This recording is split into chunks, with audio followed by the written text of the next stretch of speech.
காலையில் டிஃபனுக்கு அரிசி தான் ஊற வச்சுருந்தேன். கிரைண்டரில் போட்டுட்டு அரைக்கலாம் சொல்லிவிட்டு அரைஞ்சிட்ருக்கட்டும் சொல்லி விட்டுட்டு வந்துட்டு காலையில் கழுவுன பாத்திரம்லாம் இருந்துச்சு, அதெல்லாம் எடுத்து அடுக்கிட்டு சப்பாத்திக்கு மாவு தான் பிசைஞ்சு வச்சுட்டு இருந்தேன். நைட்டு டிஃபனுக்கு சப்பாத்தி தான் நைட்டு சுட்டோம். எண்ணெய் தேய்ச்சி மாவு கொஞ்ச நேரம் ரெஸ்ட்டில் விட்டுட்டு காலையில் ஊற வச்ச பச்சை பட்டாணி ஒரு 4 விசில் வச்சு எடுத்தேன். 4 விசில்லேயே நல்லா வெந்து வந்துட்டு இருந்தது.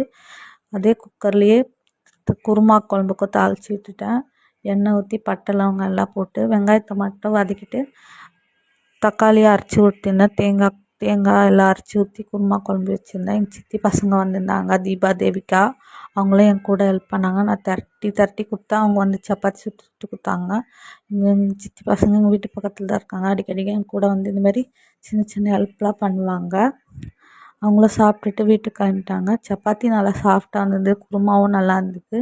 வீடியோ பிடிச்சிருந்தா லைக் பண்ணுங்கள், சப்ஸ்கிரைப் பண்ணுங்கள், ஃபாலோ பண்ணுங்கள்.